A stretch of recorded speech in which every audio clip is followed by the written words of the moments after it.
Did you know that the European Union has allocated 26 billion euros from 2021 to 2027 for international mobility projects and studies? And just in 2022, 3.9 billion euros were invested for EU, EEA, and non-EU students and staffs. So, with 1.66 million international students in Europe, mostly concentrated in Germany and France, that begs the question, is free education in Europe really achievable? Let's have a deep dive and find out. Hi, I'm Sinhei Bangangbang. I'm an Erasmus Mundus full scholarship student, currently based in Italy. With Erasmus supporting so many international students, it is natural to wonder if studying in Europe is as accessible as it seems, or if it is mostly funded by loans and self-finance. In this video, we will talk about the possibilities of studying in Europe and how to make it happen. First of all, let's break down the concept of free education, what it actually means.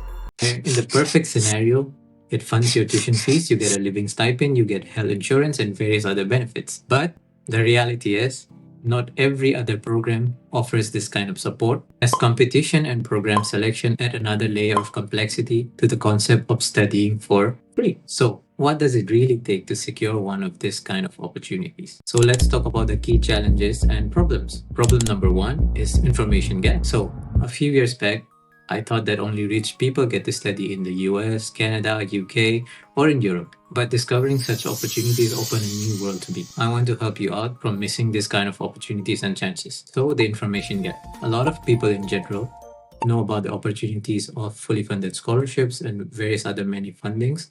But at the same time, there's a vast majority of the population that have no idea that such opportunity even exists. They never even dream about it, just like myself 2 years back. And problem number two, or challenge number two, is competition. Let's face it, fully funded education and scholarships are very highly competitive in nature. For example, if a program has 3% acceptance rate, that means only 3 applicants out of 100 applicants get selected into the program. Selection rates may vary from 1 to 10% depending on the program, the project, or the country in itself. But don't let that discourage you. For example, like myself, I consider myself very fortunate and lucky to have been in a position like this on a fully funded scholarship, and I will share what you can do to increase your odds later in this video. Remember, nothing is impossible. Now, let's talk about the various funding options you have to study in Europe without a debt. The first category is fully funded education, which means exactly what it says. You get fully funded education for your master's, for your Ph.D, and various other projects.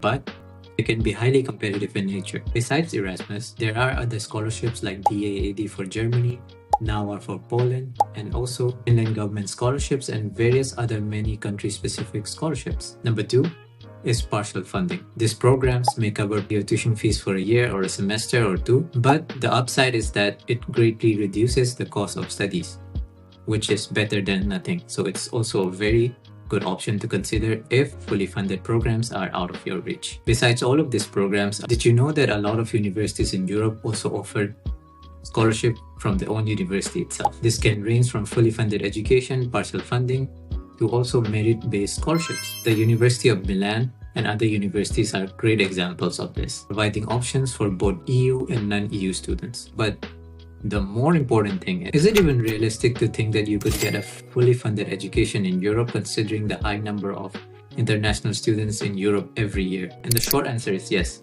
Free education in Europe is feasible. Take me as an example.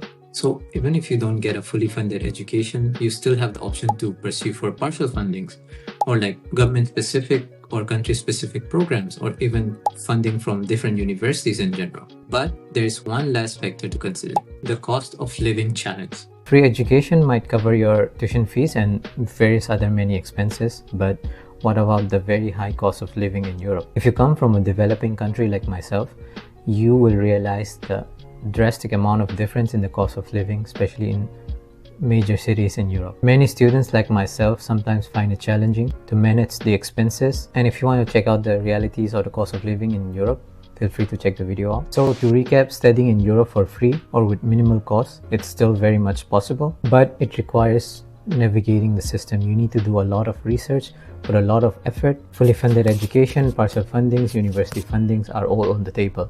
Considering all of these options, never doubt yourself and be open to try something else if you don't get one or the other. And there's a way to get fully funded education with one simple letter.